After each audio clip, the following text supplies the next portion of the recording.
Hey everyone, welcome to the Speed Secrets podcast. I'm really excited about today's show. Today's guest is Dr. David Ferguson. He runs the Spartan Motorsport Performance Lab at Michigan State University.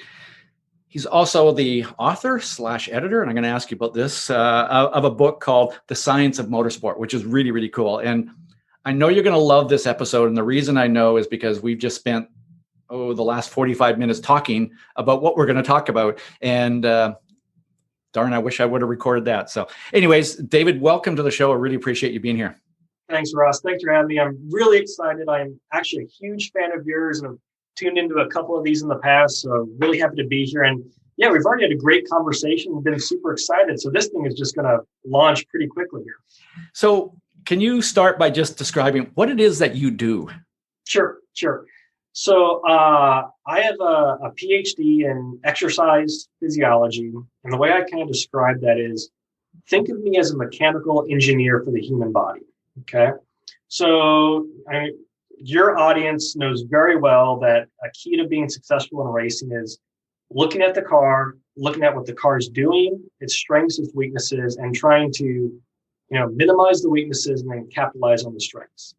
I do the same thing for the squishy bit inside the car, the driver, right? So my big job is I look at the stress being placed on the driver, and then I try and fix that or make them more fatigue resistance by working on training, nutrition, hydration. Sometimes we build some pretty cool pieces of equipment to help with that stuff. But yeah, my job is very simple. I want to keep race car drivers safe and fast, and I try and do that by limiting their fatigability in the car. And there's kind of two sides to me. There's the academic side, which is trying to understand what goes on inside the race car with the drivers. And I try and publish those studies in the books that you mentioned so that people can kind of gain from the knowledge I've gathered and put out there. And that's the academic hat. The other side is kind of my consulting hat, which is, sometimes drivers will come to me and be like, hey, I've got this really big problem. I've had an injury. I've hurt this isn't working. Can we figure this out? I'm like, all right, let's go do stuff. It's very similar to probably what you're doing. I'm just working with all the squishy bit in here. So I got to ask, you're obviously a motorsport racing fanatic. Yep. Your passion's there. How the heck did you manage to scam this deal? like it seems like the ultimate, like you're interested in the human performance part of it, yeah, but it's all about racing too. Yeah. Oh yeah. I'm telling you, I got the best job in the business, and I can't give all my secrets away, Ross, but I'll kind of tell you. So I'll tell you how this happened. I huge race fan, huge car guy. My family's been into cars, not so much racing, but, appreciating cars. My grandparents were that generation where you bought a car and you then fixed it throughout its lifespan, right? No more taken to the dealership. My grandfather was actually an engineer for Ford and actually worked in the Windsor factory in Canada. And, if you remember the 351 Windsor-Cleveland battle, he was on the Windsor side, which is pretty cool. He then went on to work for Borg Warner Turbochargers. So there's kind of this, engineering path inside me, and I've always been into cars. I don't like to say I raced. I like to say I took a car that had quick acceleration onto a track, because after working with real drivers, you realize that you're not one. And so I kind of had this wild idea when I was a teenager that, okay, I'm going to go to medical school, become a surgeon, and then I'm going to buy a race car. Like that seems to be the most enjoyable way to do it. And so I was at a track. So I lived in Vegas at the time. That's kind of where I grew up. If you've ever been to Vegas in the summer, it'll be 116 degrees. And there was a guy that finished second in like an autocross type of, like just a fun type of event, gets out and is just destroyed. I mean, he is sweating, he is exhausted, he can't see which direction's which. And I kind of said, how come no one's looked at that side of things? No one's figured it out. So I to my mother's disappointment, I actually was admitted to medical school. I turned it down. Went to North Carolina to do a master's in exercise phys so I could work in NASCAR at the time and try and start doing the human performance stuff. So I started with pit crews, and then it kind of progressed to, the drivers, and I went to IndyCar, Formula One, and I kind of came into sports car a little bit later. And yeah, it's been a great ride, and I'm going to keep doing this as long as I can. That is so cool. And actually, can you share a story of a driver who you've helped? And you don't have to name names or details or anything, but it'd be interesting to hear sort of a story of a driver that you've worked with or a team that you work with or whatever, that it's had a positive impact on their performance. Yeah, sure. I mean, there's a couple. Let me see if I can. Well, I'll do the one that, probably everyone knows. And then you ask for one story, I'll tell you two. So I'll do one that everyone knows, and I'll do one that most people don't know. So you mentioned the book, and so if you saw the book, there's a picture of Charlie Kimball's IndyCar on it, right?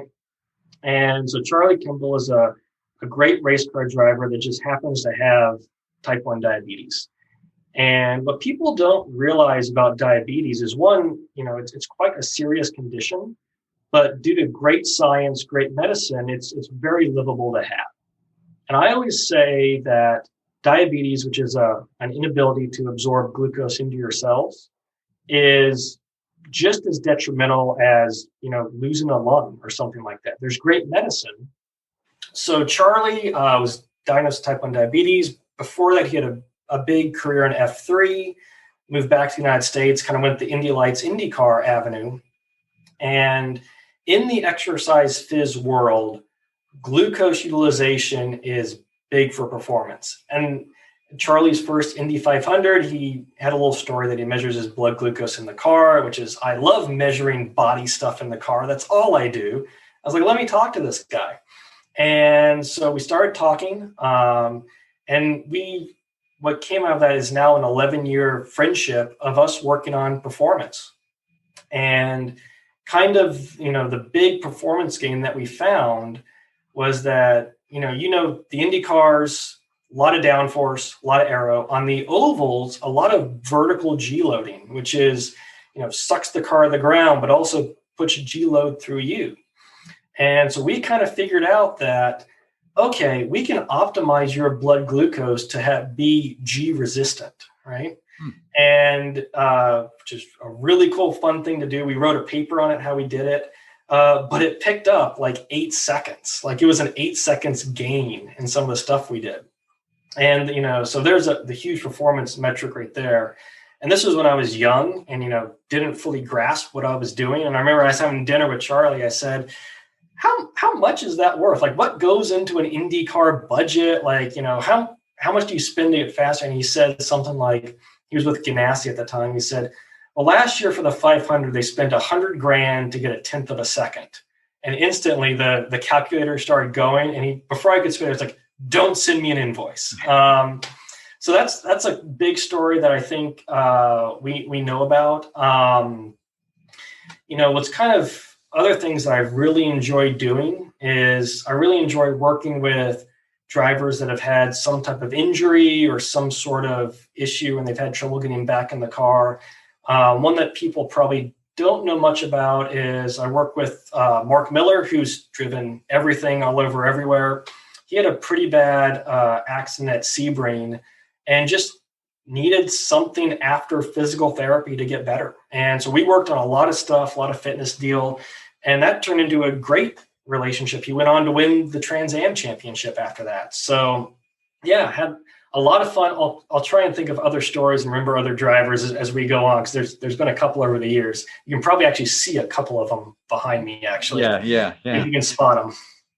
So I was listening to the webinar that you did with Roger Cadell, and one of the things that was just so fascinating was when you were talking about dyslexic drivers and the percentage of drivers who are dyslexic, and then how that can be a positive. Can you talk about that? Sure. That's really cool. Yeah, so I'll give you kind of the story of it. racing is so unique now in that social media can really be this great avenue to connect with people, communicate, and get information almost ahead of the scientific publications, which is pretty unique. I had a young kid, a young karter named Elliot Cox, contact me, and who's now about ready to go into an F4 car, which is great. I'm looking forward to him progressing. He actually made me a bet he was going to win the Indy 500. And, I'm holding out for that because I think I end up getting a Ferrari out of that deal, but we'll see what happens. So he contacted me, wanted to do some development stuff as a young kid, because most drivers start very young. And if you're starting at 6 years old, you got to do some things just to make sure you develop as a proper human, let alone also as a race car driver. So he contacted me, and part of his story is he's dyslexic. He was obviously inspired by the late Justin Wilson, who was dyslexic. I was like, oh, that's great. We can do some stuff. Yeah, come on out. And at the time, I was doing some work in Formula One. And so I was coming back and forth from Europe, and I was jet lagged to all business. So I think it was at 2 a.m. I was watching a documentary on Sir Jackie Stewart. Mm-hmm. And at the end of it, he says he's dyslexic. And I was like, oh, that's in a matter of a week, I've found out about 3 very good race car drivers that are dyslexic. And you start digging into it, and there's quite a lot of champions that have dyslexia. So I'll put my scientist hat on now. And so this is where it became interesting of why are there dyslexics in automobile racing? Well, one, dyslexia, people have trouble reading. That's, you see the word dog, you think it says God. So maybe they don't actively pursue academic careers, but more sport-related careers. And racing is a sport, you can kind of go into something else. Well, roughly 8 to 12% of the population is dyslexic. So you start looking at basketball, baseball, and football, roughly 8 to 10% of the players in those sports are dyslexic. You look at automobile racing, 30% of the participants are dyslexic. And those are just the ones that have actually come out and said it. Wow. So, and you're probably thinking of, I know some people that have these traits like this. Well, dyslexia is characterized by the pattern in which your eyes move. So someone like you and I, if we were to read a book, we would read left to right, right? Dyslexics, their eyes will actually jump from left all the way to the right and kind of miss that middle part. And that's when the brain fills something in, and usually it's something wrong. And, that's the word mix-ups, right? Well, could this be an advantage in a race car? And, you as someone who's done a lot of coaching, a lot of training, has probably said, you need to look at where you're going, not where you are. So look at the exit of a corner, look down. So that kind of became the hypothesis of the study. So we have a driving simulator that, it moves, it does the stuff, but we also have these eye tracking goggles where you can see where someone's looking. And so what we did was we took seasoned professional drivers and then junior drivers that were, non-dyslexic and individuals have dyslexia. The professional drivers, when they are coming into a corner, they look at the apex and then they kind of bounce out and look at the exit. And they do this bouncing movement of these saccades where they're really moving very quickly.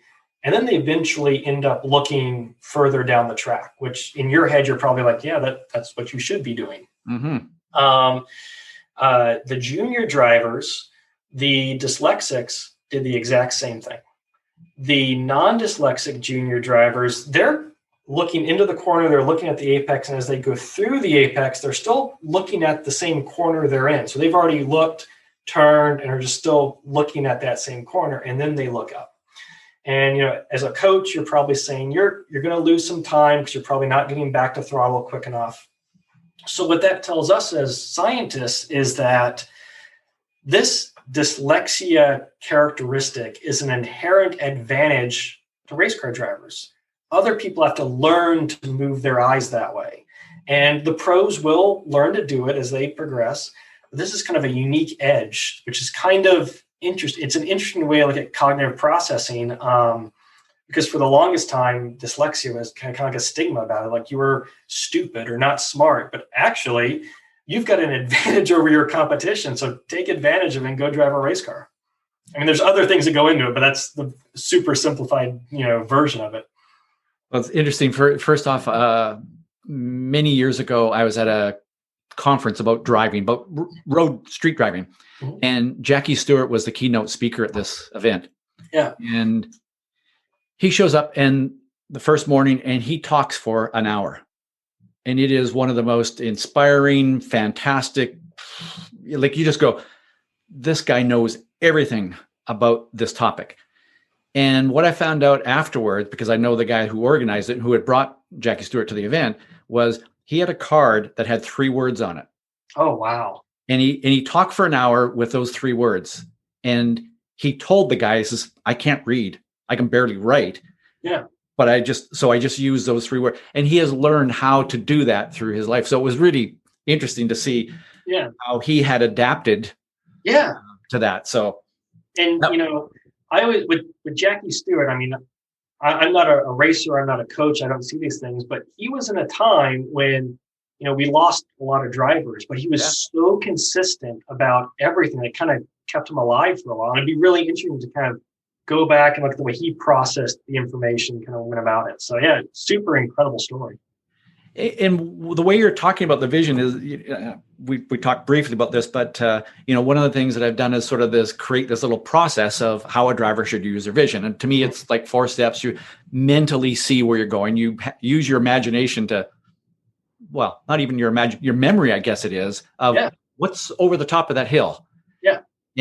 But then the next step is you kind of, I call it glancing. I mean, it is, I'm not using the right terms, but it's basically, you're doing fine. You're doing fine. You're looking way up ahead, but then your eyes kind of flick back to something a little closer that you need a little bit more detail on, a turn-in point or whatever. But then it flicks out forward flicks and then it comes back, and then it flicks out forward and it comes back. And your eyes need to be doing that. So, the whole common advice of look far ahead, it's right, but it's a little very detailed. And even scan. Well, what does that mean? Well, maybe the scanning is this what somebody who's dyslexic does fairly naturally of looking way up ahead, scanning back, looking way up ahead, scanning back. Whereas if somebody's not, maybe that's their challenge. And by the way, the 4th step is using your peripheral to check your progress. But that's, I mean, when I heard you talk about that, I was like, wow, that is just so interesting. And I'm going to practice becoming more dyslexic. Right. Well, I mean, that's kind of, that's what I do. I love the science of this. I love understanding how the body is working and what it's doing. And here's a situation where, it's a physiological mechanism that makes you a better race car driver as a younger individual, right? And, one of the side projects of this is trying to tease out how many dyslexics are actually out there, because I think a lot of them don't talk about it. And, through this, talking to you and when I was talking to Roger and this throughout the career of doing this, they'll kind of say, oh yeah, I've got the same similarities. I hate reading, or I'm bad at reading. And, they may never been diagnosed, but they have all the symptoms or the characteristics of it. And you're like, yeah, it's probably why you're this champion right now. So. Well, is dyslexia, is it something it's not an on-off switch? You can sort of be a little that way. It's a spectrum. It's absolutely a spectrum, right? So, some people might struggle more than others, but it's, a neural network that is working a very specific way. I was just thinking about this, about the research, the reading that I've done around vision and things in sports and also sorts of things. Can you talk about or this whole concept of the quiet eye, this Professor Joan Vickers, and this idea that athletes have what she called a quiet eye. Can you talk about that? Do you know? I can. Are we talking about, let's make sure we're talking about the same quiet eye. Are we talking about kind of the slow progressive movement, kind of calm within the situation type of thing? Well, the way I guess the way I understand it, and I have a textbook of hers that's like 4 inches thick, it seems like, and it is, the best athletes in a variety of sports, basketball, golf, whatever. There's a brief moment there where their eyes kind of stop and fixate on something. Mm-hmm. And it kind of just stops there, and it's like, and it's calm and quiet. It's not just scattering all over the place. Yeah. And yet, in motorsport, things are happening so fast. That pause has to be pretty darn quick, I think, and short. Yeah. No, absolutely. And I apologize for wanting to get the clarification out, because there's so many people use so many different terms, but absolutely. So I think you've probably heard the quiet eye in sports. I think there's a famous Super Bowl comment where the quarterback goes, "Oh, there's John Candy up there," or spots something that is like, shouldn't you be like this? My favorite is, Ayrton Senna in the paddock, everything's going haywire. It's going to rain. And I was like, well, that person all the way over there just put out their umbrella. Right. And it's very much like that. So, that's definitely observed. It definitely happens. Let's put like a scientific mechanism to it. Right. So your eyes are receiving information, and your brain basically dictates what we're going to put attention to, right? And if you have more attentional resources up here, you can do more things and see more details, right? And then we talked before this about how I was originally trained as a neck down physiologist. I worked on muscle, I worked on heart. It's really easy because the bigger a muscle gets, the stronger it gets. The brain's kind of this weird little thing where you don't really know what's going on. You kind of look at it, but it's really just a big bag of salt. And there's been these things that have been discovered in the brain called event-related potentials, or ERPs. And it's basically a electrical signal. And the magnitude of that signal kind of tells you what you're capable of. So there's one ERP called the P3, which now you have me talking like a physiologist, so shut me up in a second here. No, this is cool. For me anyways. So, if I was to have a stimulus that I had to make a decision about, my brain would activate this P3 ERP. And I'm a fairly average individual, so my P3 would be fairly small, probably look something like that, right? You do that with a race car driver, it's going to look like this. It's going to be this massive signal. And the reason it's such a massive signal is they have the ability to receive a lot of information and then relegate attention to it. Okay. And, as a scientist, one of my big questions is that something you learn, or is that something genetically inside you and we can debate that a little bit later. But I'll get back to your question about what happens with the race car drivers in this quiet eye.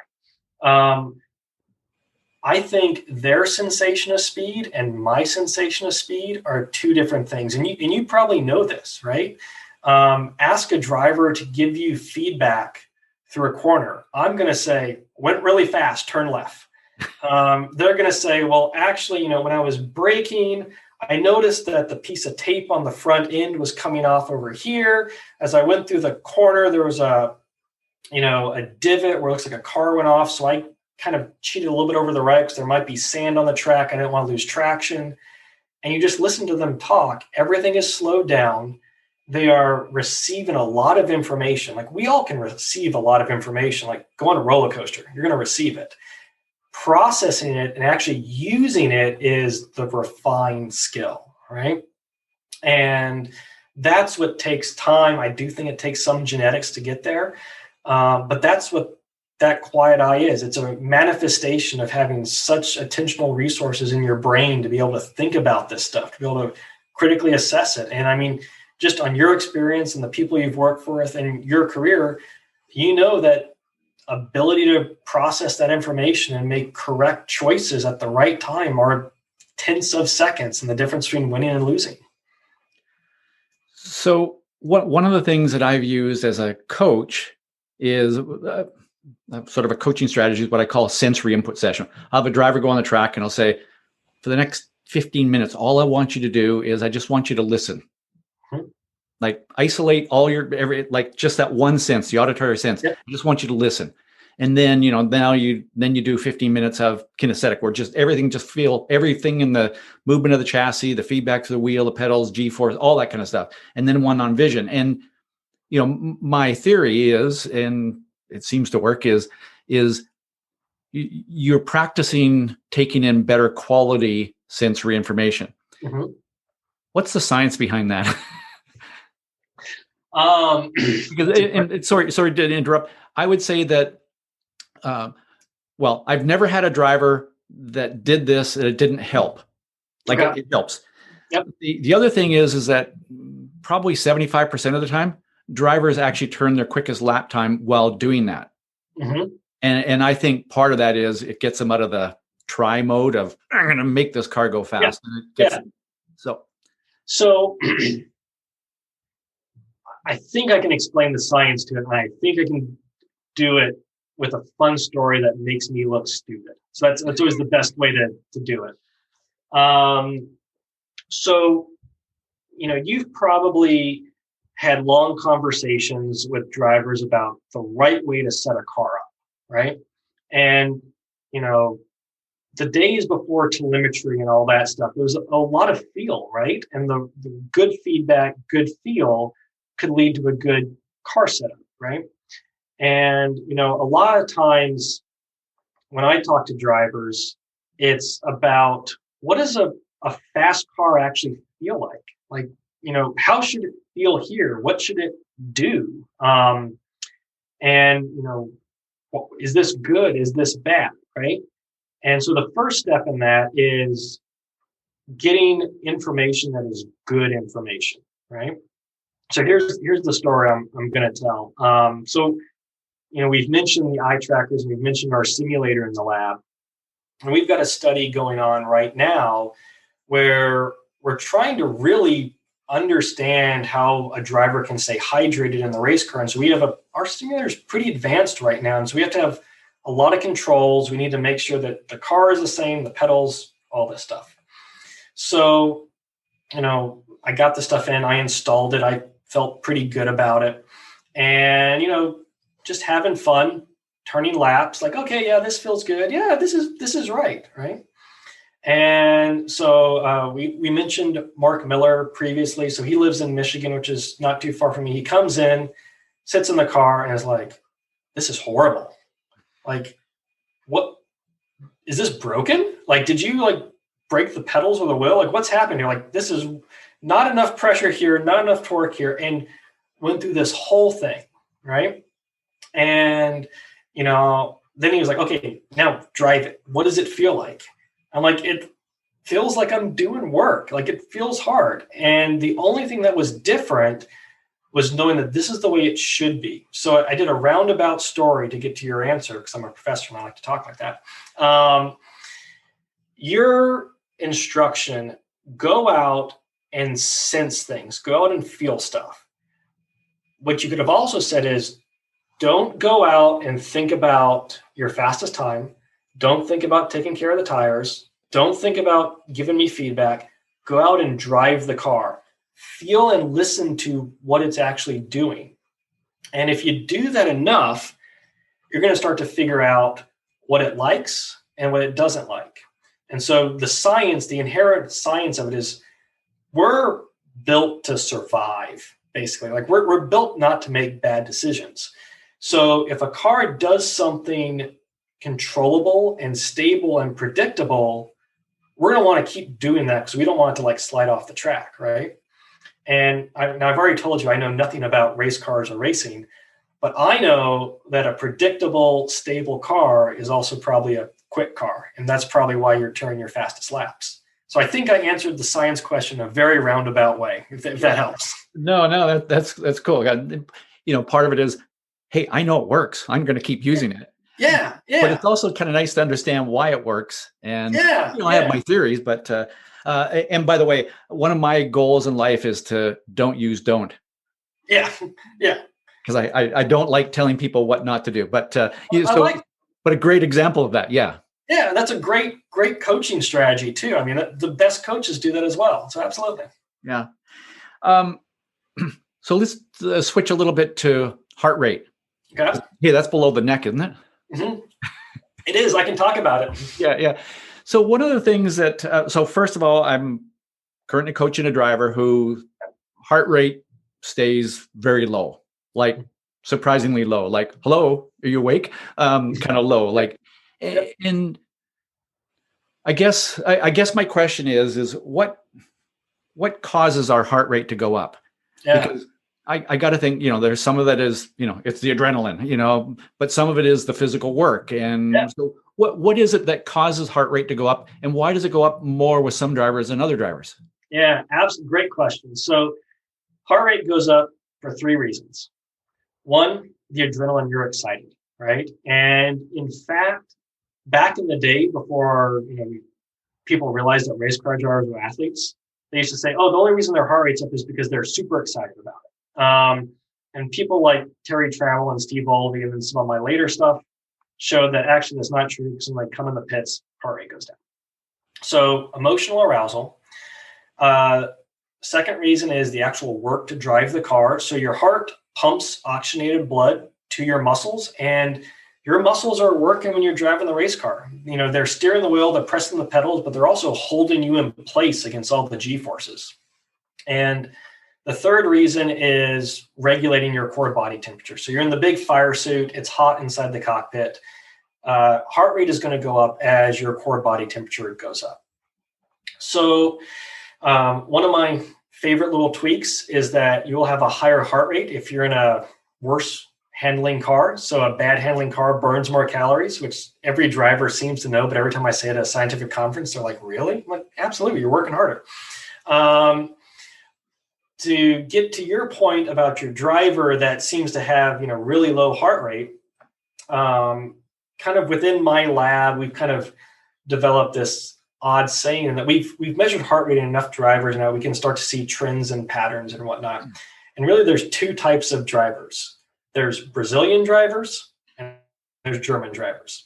The Brazilian drivers' heart rates are through the roof. They are up there. They're bouncing off the red limiter. German drivers are pretty stable, pretty low. I mean, they're still up there on, 115, 120 beats per minute. Brazilian drivers are up around 160, 180. And really what that gets at is those drivers' optimal arousal, right? So you've probably seen this. There's an inverted bell-shaped curve, which is optimal performance happens right in the middle. So if you're under aroused, you're not going to perform well. If you're over aroused, you're not going to perform well. So how do you get in that optimal arousal state? And that it depends on your culture, it depends on your training, it depends on you. So there are individuals that in order to perform well in the race car, heart rate has to be through the roof. They're the ones that are on the radio screaming about how horrible the car is, how horrible what this guy just did over there.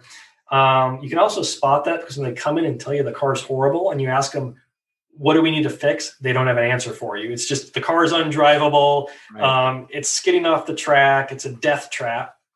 Then there are the drivers that, they need to be calm in order to perform optimally. That's kind of the German driver attitude of, as calm as I can be, because I'm going to be very precise, very controlled, and that's going to allow me to perform optimally. So that's kind of the range. And, part of, kind of like probably what you do and what I do is finding out what type of person that is and what they do. Because you don't want to do the other. If you've got someone that needs to be amped up to perform, you don't want to calm them down. And likewise, you don't want to stress a guy out that needs to be calm. So we kind of talked a little bit offline about how, you can figure that out by looking at the type of work they do, if they're a gentleman driver, or just talking to them and having a conversation. So it's kind of, we're coming back to more neck up stuff. We started neck down, we went more neck up stuff. It's kind of the psychology of it. Well, it's interesting. One of the techniques that I use is I'll ask a driver, tell me about one of your greatest successes in life. Mm-hmm. And you get them talking about that. And some drivers are very calm, telling you about, I did this and I did this and I did this and I did this. And it's like, okay, that's your performance state of mind. Other drivers, they get animated and they're jumping up and down and they're telling the story. And it's like, okay, that's your performance state of mind. So is that a deliberate thing? Like, is that or can I be deliberate about it? Yeah. I think, so I'm going to try and give you a very scientific answer to something that doesn't really have a scientific answer, which is it's always great when I try these things. Yeah. So it can be a deliberate thing if you kind of know where someone's coming from. So let's say we're going to work with a carter, like an 8-year-old kid, right? Mm-hmm. And, it's a karting kid, so there's a dad at the track. And let's say the dad is hooping and hollering and screaming about everything, right? Yeah.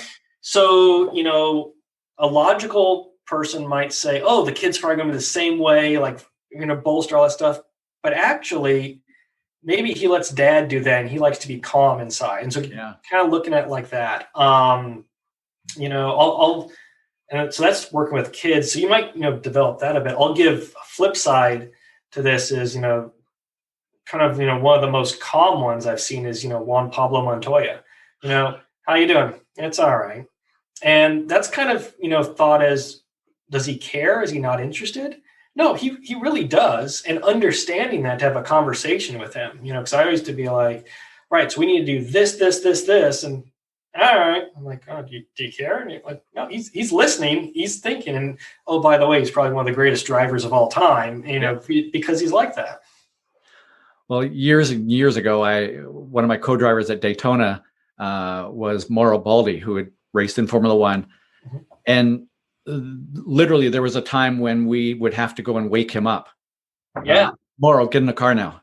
And he would be, you'd think he was asleep getting in the car.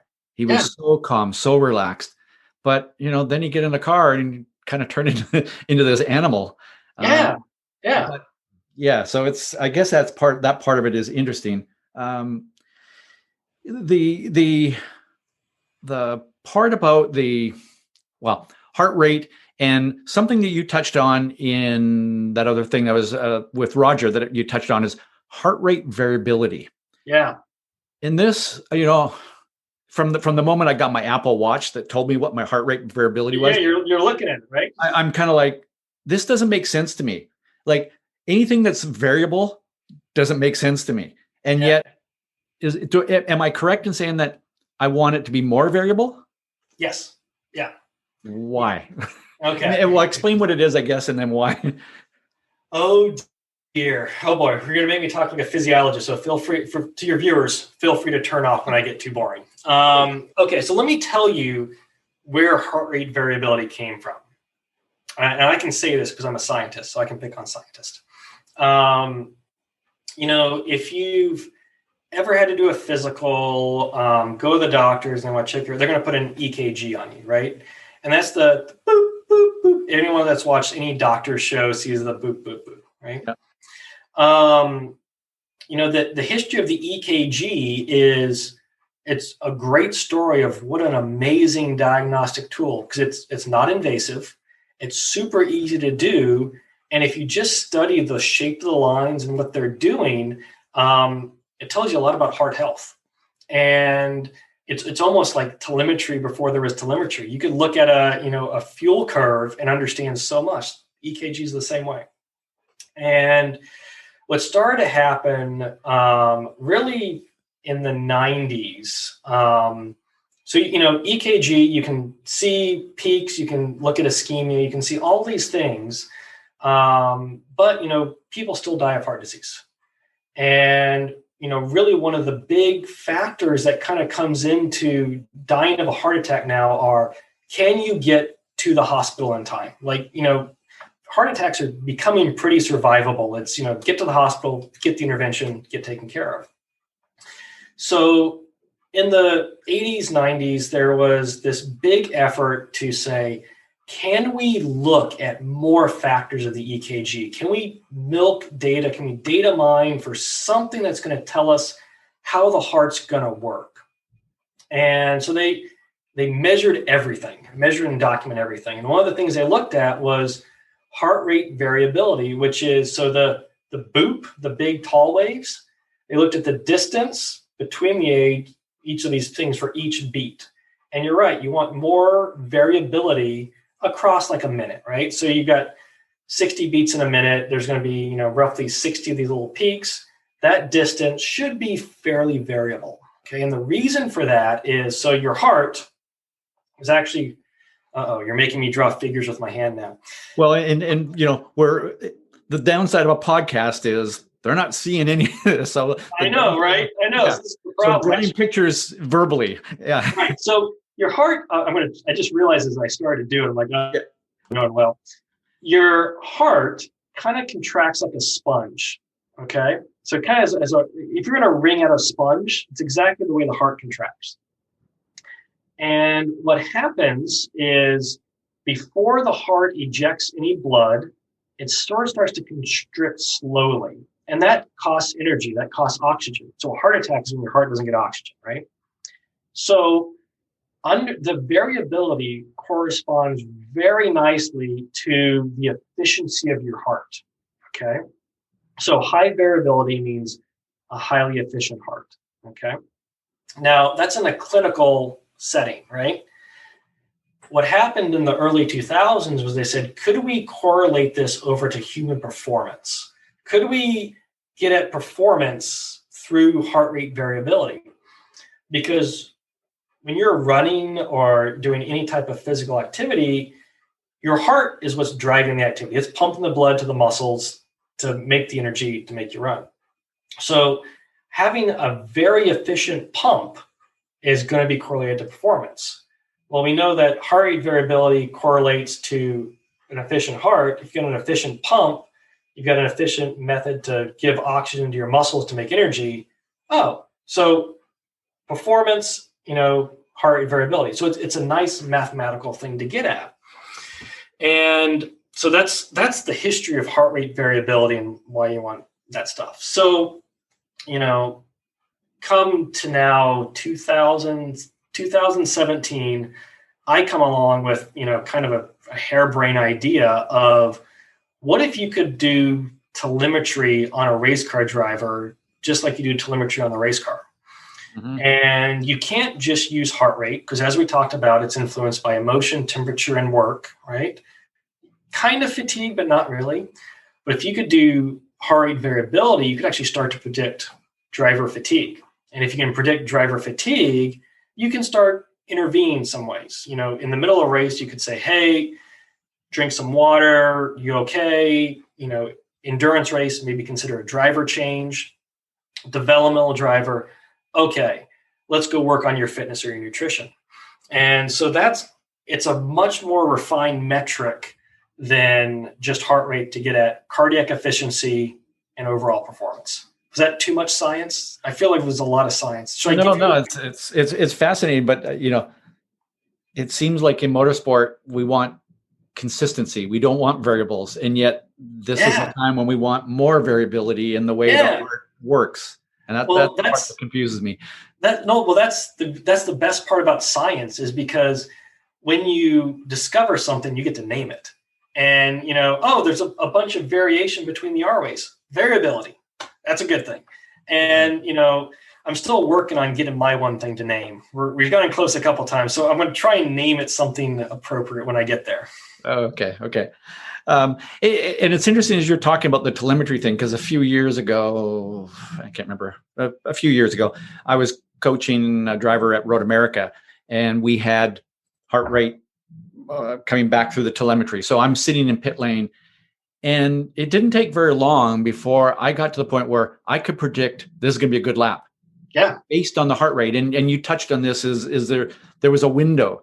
Yeah. And I can't remember the exact numbers, but let's say, if he was at less than 140 beats per minute, this is going to be a slow lap because he's not pushing hard enough.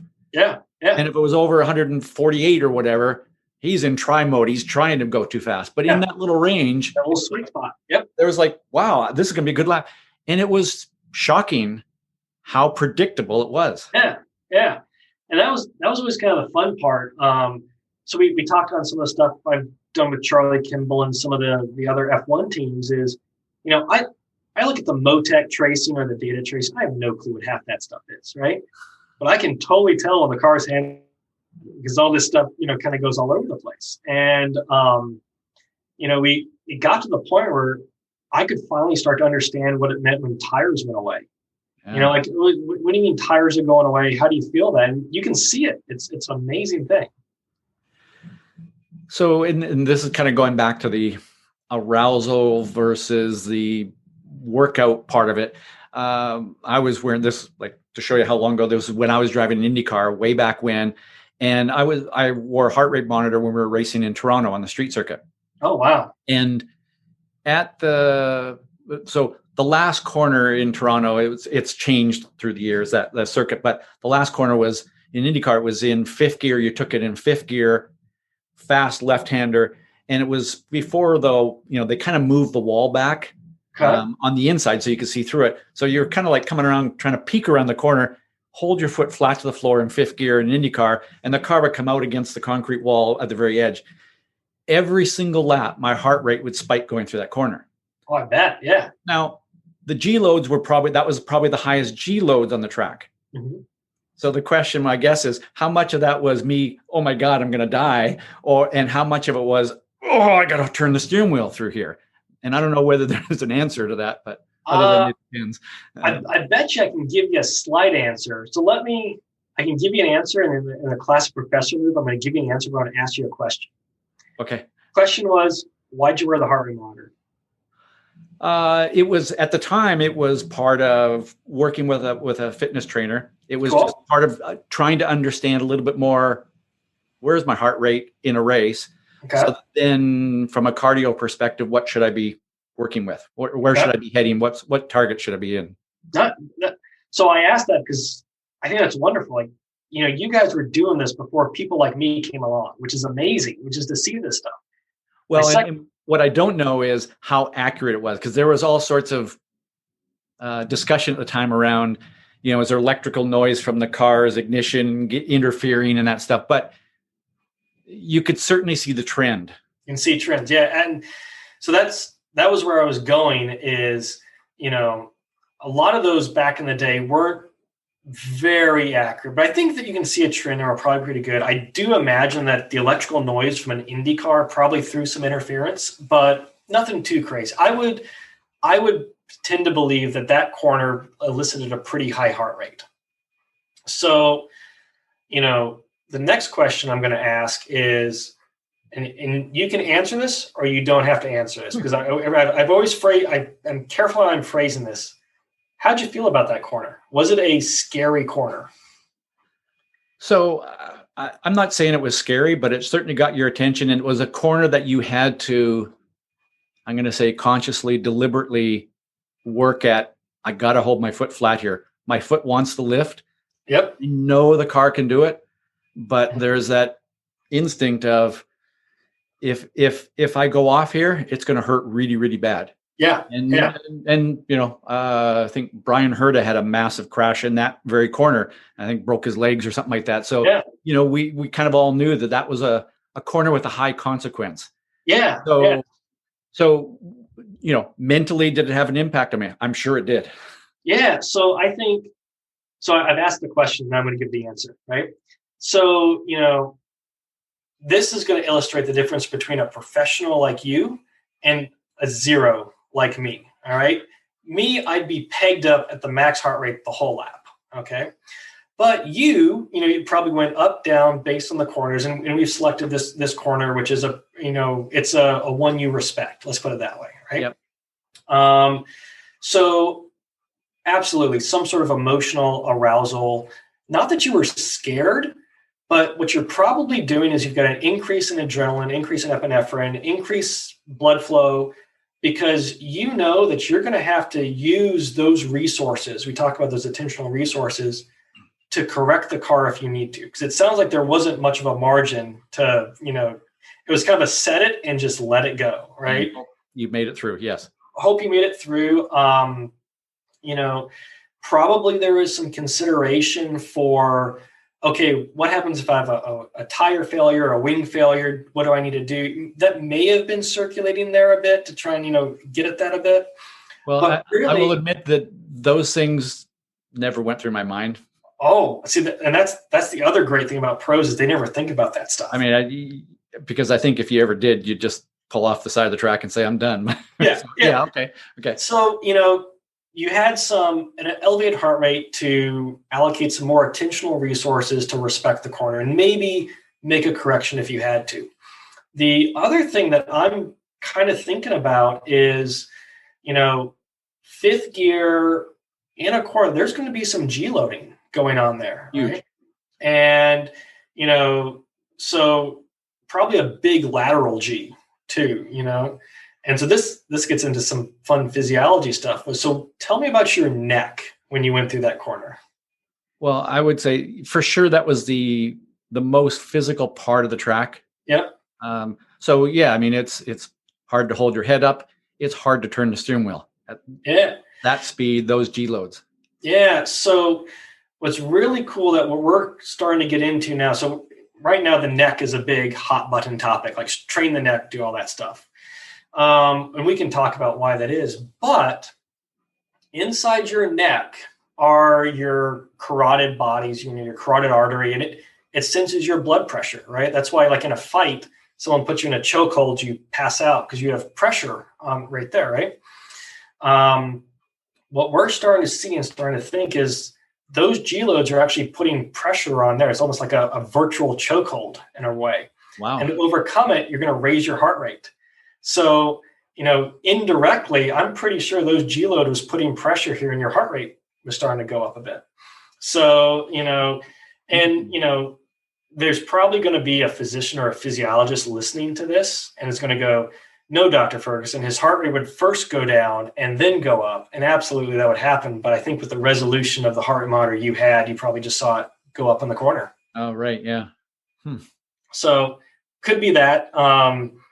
It can be, it's always fun to kind of diagnose these things. And that's what we do. Like, that is my day job, is to try and understand why this is happening. And we go in really high resolution equipment and we can say, actually, it's this. Okay. So now maybe we need to make a safety adjustment for like a sanctioning body, or, the real high end stuff is, all right, let's take this and manipulate it to go faster, which is always fun. Yeah. Well, to show you how long ago this was, it was actually, I had to have a little person sit in the car with me and hold my wrist to take my heart rate. So that's that probably made the heart rate go up because you're really worried about the weight as well, going through it had to be a small child, right? Yeah, exactly. Yeah. Yeah. Hey, so as we're talking about that, I'm thinking, and I don't know whether this is in your area, because maybe it's above the neck too much, but I know you understand that as well. Sure. There are people in this world who seem to have no fear. Mm-hmm. Alex Honnold, the free solo guy, you watch that. Yeah. My heart rate's off the chart, right? Travis Pastrana. I mean, that guy is so, like, his heart rate doesn't change. I've not measured his heart rate, but I know guys like that don't have fear. Mm-hmm. And, I remember watching the movie Free Solo about Honnold, and they put him in and check him on an EEG, and, like, they're kind of almost looking like, is the fear center in his brain, or is it missing in him? Yeah. And how much of that is learned, meaning, he's learned how to adapt to those conditions. Yeah. Any thoughts on that? Or I love that comment. It's a little bit neck up, but it's something I'm interested in. We're actually working on a side of it, which is called fear of re-injury. Okay. So, the truth is, when you drive a race car, you're going to have a crash. Like, it is going to happen. Right. Yeah. And the conventional thought would be like, okay, I'm done. Thank you very much. I'll see you later. Race car drivers don't do that. And, I had some pretty long conversations with James Hinchcliffe after his big Indy crash, right? Yeah. Yeah. And I said, what was that? Like, are you scared to get back in the car? Like, he was like, no. And I think, you hinted at earlier, if you're going to think of all the things that can go wrong in a race car, you're not going to be in the race car, right? So, the physiology of fear is a really emerging area right now about what causes it, how does it manifest? And so it's still pretty vague, but I'm going to give you the very annoying professor answer here in a second. So first off, people respond to fear differently. And it really comes back to our genetics, right? So, way back in the day when we were cavemen, there were some of us that, went out to find food and bring it back. We were like the hunters and the gatherers. You couldn't really be afraid of the T-Rex. You had to actually go out there and do it. Then there were some of us that stayed in, the cave and garden, took care of the family. Well, you should be scared to go out there because you need to be here to take care of this stuff here, right? So fear manifests differently. The thing that's unique about drivers in terms of how they view fear and what they fear really kind of comes down to how they handle that stress, right? So there's a couple common things. Your support system around you. If people are around you and they're worried about you and like, oh, you're going to get hurt, you're going to hurt yourself, that tends to be more of a fear-inducing moment, right? So having a good support structure. Most of the people that drive race cars drive it because they purely love it. Let's be honest. If you want to make a fortune in the sport, racing's not that sport. Right. So there's a passion there, and you don't really fear your passion. The third thing that is kind of unique, which is something inherent to all athletes, is, and actually all successful people, the ability to be completely present in the moment. Fear itself is actually a worry about something that might happen in the future that's negative. And being completely present doesn't worry about the future, right? Yeah. So, you talk about these people like Travis Pastrana, all these other amazing drivers. They may not have fear, but they're also excellent at being completely present in the moment and completely right there. I kind of think of, some of Michael Schumacher's quotes and the things he would say. He was always present, always right in that lap. It was always that moment. And, if you're always present and you're not worried about the future, fear doesn't exist to you. So that kind of became very philosophical. That wasn't a scientist answer. It was a philosophical answer. No, but it makes sense. The other thing I think is, I've had it, and I think other drivers have had it, where you have a spin. Yeah. And you kind of get away with it. While that spin is happening, you're just calm. You're just, you're dealing with it. You might get out of the car afterwards and think about it and go, whoa, that was a moment. Yeah. And I've had many drivers come back to me and say, oh, I had this massive moment in turn 5. And you look at the video and you go, actually, it wasn't that bad, but it felt huge after the fact. Yeah. Well, the thing that always gets me, if you watch those spins, you can see them, like they're correcting, sometimes you can, if they have the tail lights, you can see the brakes come on. Like you can actually see, like, it's just going through a process, right? Yeah. It's the after effect, because it gets bigger in your head after that. And then you worry about it happening again. So maybe, someone like me would be like, oh man, I spun, and we'll take, Sebring, for example. I spun at Sebring, and I know when I hit a bump and the car made this sound, the car spins. So every time I hit it's just not being present in the moment. Yeah. Well, there are a couple of bumps at Sebring. So. There's a couple. Yeah, you just need to know where they are. So yeah. Hey, last 2 things, and then I'll let you go and back to the cool stuff that you do. The first one is, and maybe the quick answer on this one is I heard you talk about the differences between male and female drivers. Yeah. I'd love for you to touch on that, because, obviously we're seeing more and more women in the sport, and we need to see more women in the sport, because in my mind, there's no reason why we shouldn't. Yeah, I'd love to. The male female thing is, so we're talking like car guys and race fans now. If we were going to, me as a scientist, my claim to fame as a scientist is, I did the paper that compared physiological responses of male and female drivers. So as you said, not a lot of females in the sport, but racing's unique in that males and females do race alongside each other, right? And other sports, that doesn't happen. So kind of give you the history on basically what happened.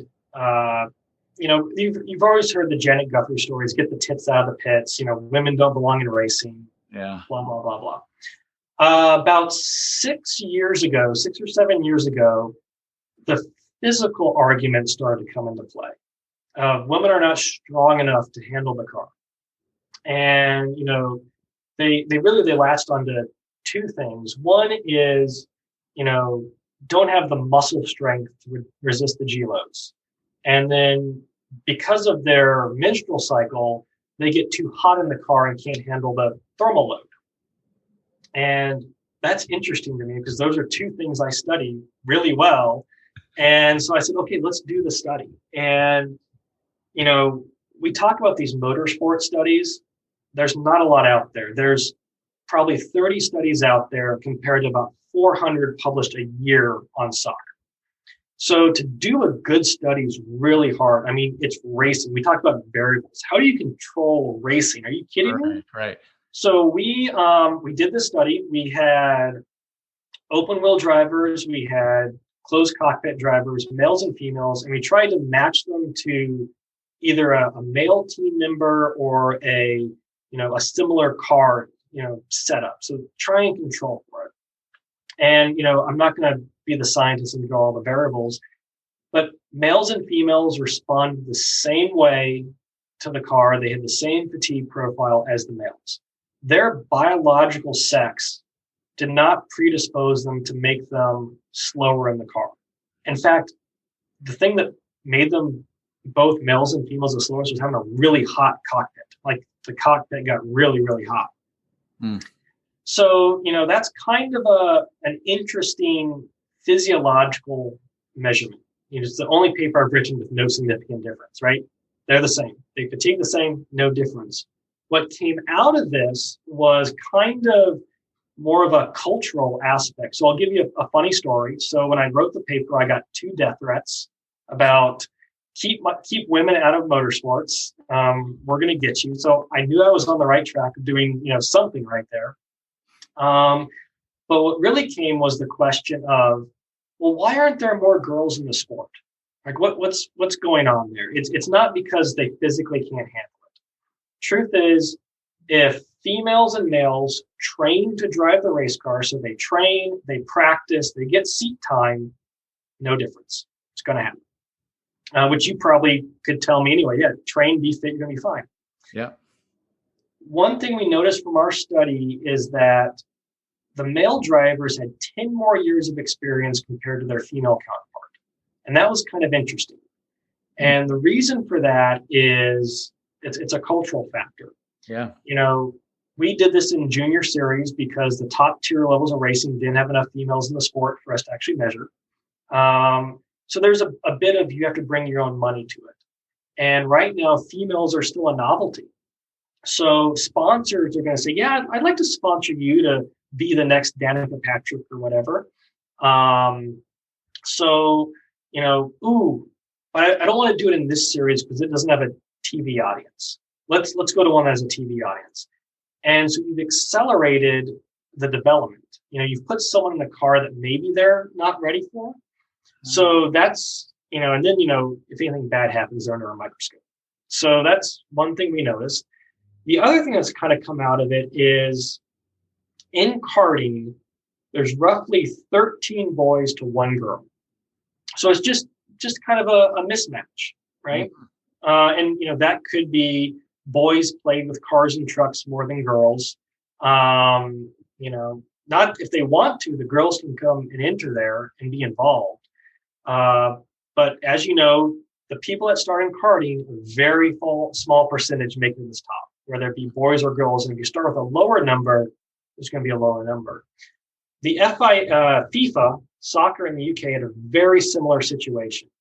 And what they did was they invested millions of dollars to integrate male and female soccer.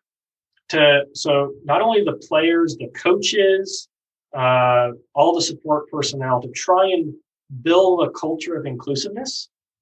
And so if you want to know how to do it in racing, you got to follow the same model. Wow. Like it has to be a sanctioned body investment to bring it together. And I talked very long on that, but you asked for a quick answer, and I apologize for that. It's okay. Okay, so one last question. Sure.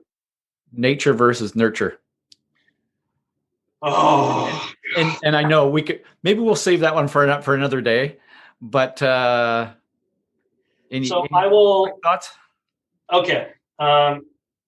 So there was a point in my career where I did a lot of genetic physiology. So I was always on the nature side. Yeah. I'm going to answer this with two pieces of scientific data, and they're going to be it depends. So the first thing I'm going to say is professional race car drivers have more gray matter and neural connections in their brains than the average person. So right now, your question is, can you train that, or is that at birth? Right.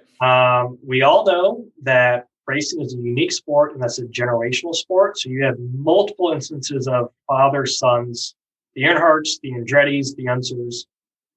Point for the nurture. Okay. We know that if you have a brain injury, you can train to rebuild those neural connections if you can get to it quick enough. So that's a case for nurture. So I've given both answers and not said on one. I will play it depends on the person, it depends on the situation, but the best ones are the ones that have the genetic disposition and the ones that work really, really hard to get there. And I think you know who those people are. Yeah. Yeah. I would, I'd say nature versus nurture. It doesn't matter. It just depends on how hard you're willing to work at it. Yeah. Pretty much. A person, with all the great skills inherent that never works at it is never going to be a champion. Yeah, exactly. So I said that was going to be the last question, but I have two more actually. I'll take both. What is your one piece of advice for drivers listening to this? What's the one thing that you'd say? And I'd say, what is your speed secret for drivers listening to this that's going to help them perform better? My big speed secret for them is treat your body the same way you treat your race car. So for all the detail that you put into it, trying to optimize it, do the same thing for your body, whether it be fitness, nutrition, hydration. Approach it as a fine-tuned machine. Don't neglect it. Cool. And how do people find out more about what you're doing, follow you, whatever? So I am on Twitter and Instagram. Probably the best way to follow me is the lab Instagram, which is at MSU_SMPL. So Michigan State University Spartan Motorsport Performance Lab. We are always putting stuff up. We are always happy to do stuff. I will say I am not a social media guy. My students tell me how to run social media. So if this is interested in you and you want to do it, reach out to me. We actually have a couple studies going on right now where we will pay you to come to the lab and be a part of our stuff. So come out. I think we're doing some pretty cool stuff that will really reduce injury rates in the race car and make this just more enjoyable for all of us. So I encourage you, if you're interested in anything I said, if you want tips, reach out. Maybe there's some students that are listening to this. I love talking to students about this stuff. I'm happy to help you get to where you are because it was a long process for me. Well, that's cool. And thank you for your time today. This has been so fascinating, and we talked a little longer than I planned to, but this has been so cool. Of my day. Yeah. And what I love is talking to people who are passionate about what they're doing. And I can tell that this is what you love to do. So, and you're making a difference to all these people. So I'm giddy about this. This has been the highlight of my week going into this. I got to go to the rest of the week. I got to work. Come on now. Yeah. I hate it when work gets in the way. Well, David, thank you so much for being on, and keep having fun. Yeah, thanks. Likewise, and reach out anytime. I'm happy to help. I'm here to help people like you. So if you want to talk more eye tracking, more cognitive stuff, and when COVID dies down, come see the lab and we'll show you some cool tools. I'll be there. Thanks. Cool. Thanks, buddy. I appreciate it. Imagine excellent driving information for free. Imagine asking any question and having it personally answered by Ross in real time. Yes, it can happen. Ross presents Chalk Talks every now and then. check out the Speed Secrets website for announcements of the next Chalk Talk. These are online question and answer sessions where Ross will tackle any and all of your questions and topics. The Chalk Talks are fun, and you can join the community for a virtual hangout with your Speed Secret friends. And it's a way to keep learning and having fun.